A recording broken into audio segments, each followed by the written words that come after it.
Now, Cassidy Hutchinson, in this interview yesterday, made a reference to one of the Orange Bastard's most recent comments.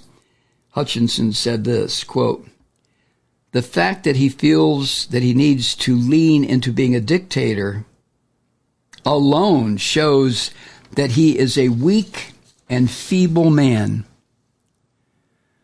A weak and feeble man. Right. Exactly. Now, if you remember, during a town hall style interview with the Fox sewer and the little idiot, well, he's not so little anymore, Sean Hannity, earlier this month, Trump said he would not be a dictator except for day one. And the gruesome son of a bitch has since defended that comment, claiming it was a joke. And he said he'll not be a dictator. But he's gotten backlash nonetheless as he repeated rhetoric that mirrored the words of Adolf Hitler and other historical fascists. Ms. Griffin noted that former Vice President Pence, quote, has seen more than any of us have seen while he was in office. And she called on him, Griffin did, to come forward and state the truth. Griffin being the former White House Communications Director, Alyssa Griffin. She said this, quote, "I would just hope in this moment, when we are less than a year out, that he, Pence, would think about speaking out more forcefully just about the unfitness of Donald Trump. This is not about politics. It's not about policy. It's about the character of the man who is the leader of the free world." End quote. Yeah. Now, the other two, Sarah Matthews, and Cassidy Hutchinson, both lived through the January 6th insurrection. White House officials, they were still there. They were working for this horrible, murderous son of a bitch, even as January 6th occurred. But they told Jonathan Karl how they dealt with their conflicting emotions regarding all this. Ms. Matthews said she resigned from her post the night of January 6th because she couldn't live with herself knowing she'd have to defend the insurrection. Now, remember, she was the deputy press secretary. This is what she told Jonathan Karl, quote, "I could not walk into the White House gates the next day after January 6th, especially as someone who is a spokesperson, because I knew that I would have to defend that and defend what we saw that day and his dereliction of duty. And I couldn't live with myself. And so that was why I made that decision, and then going forward made the decision to testify before the January 6th committee." End quote. Now, at the time, Cassidy Hutchinson was still loyal to the administration, if you can believe that, after January 6th. She said she was upset to see Miss Griffin on television the next day being critical of Trump. Cassidy Hutchinson was kind of pissed off. This is what Cassidy Hutchinson said, quote, "I still felt that sense of loyalty to the administration. And I don't say that with pride. And I had, well, that was sort of the beginning when I had these split emotions about how to actually process what happened that day and how to process my own involvement in it and what I could do moving forward. I was really upset," she went on, "with Alyssa on one hand, because we were very, very close. And there's also the side of me where I was really proud and somewhat envious of the courage that Alyssa displayed." End quote. I wonder how close to being brainwashed into the cult all three of these women had become. No, seriously. And I don't mean this in an offensive way to any of them, because, honest to God, let me be very real, even more than I've been real. If you are a 20-something woman and you wind up working in the White House of the United States of America, working for a president of the United States, you lose, I would assume, not being a young woman in her 20s working in the White House, but I'm pretty safe in assuming you would lose your sense of proportion, you would lose your understanding of right and wrong, and you would be totally, especially with someone like the Orange Antichrist, you'd be totally swept into his mindset. And you would be, well, okay, not totally, because once you become totally swept into it, you become a cult follower. And these three were not quite that. But I wonder how close they came. Now, Miss Matthews and Cassidy Hutchinson also gave credit to Alyssa Griffin for connecting them with Liz Cheney and Adam Kinzinger, the two Republican members of the J6 committee, which eventually led to their public testimony televised before the J6 panel.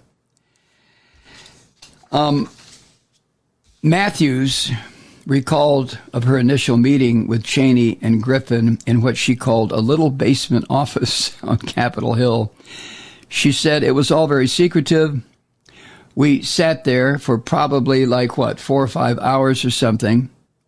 And I just gave Miss Cheney my best recollection of the events leading up to January 6th and the aftermath of the election, end quote. Now, for her part, Cassidy Hutchinson said she was still on the Mar-a-Lago payroll when she was contacted by Miss Griffin about talking to the J6 committee. Hutchinson said, quote, I was at this really delicate point in my so-called journey in all of this where I really wanted to come forward. But I also had concerns about, I didn't know if there'd be any lasting implications, end quote. I think what she's implying there is what kind of threats or physical danger she was putting herself in if she did come forward. Now, when asked about the role of women in speaking out against Trump following the J6 insurrection, Ms. Griffin emphasized that she called what she called the courage of both Hutchinson and Matthews. And both of them are still in their 20s in stepping forward. Griffin, who I guess is out of her 20s now, but Griffin said, quote, for some reason, in moments that call for it, women tend to show an astonishing amount of courage, and I credit these women who are younger than me, had not as senior of titles as I did, and yet they stepped forward, end quote. And then she added this, quote, I think there are a lot of people who saw some dangerous things, but they've made the calculation that he, Trump, may very well be president again. They not only don't want him to be, they don't want to be on his bad side. They also want to preserve themselves for future opportunities with him, end quote. I mean, when you think about that, yeah. Think about, at the end of World War II, all the Nazis who persisted in maintaining the Hitlerian philosophy and point of view and murderous ideology. And look at them, they're still here in this country. They're all over the goddamn place, waiting for the opportunity for the Orange Antichrist in the United States to get the Oval Office yet again. Alyssa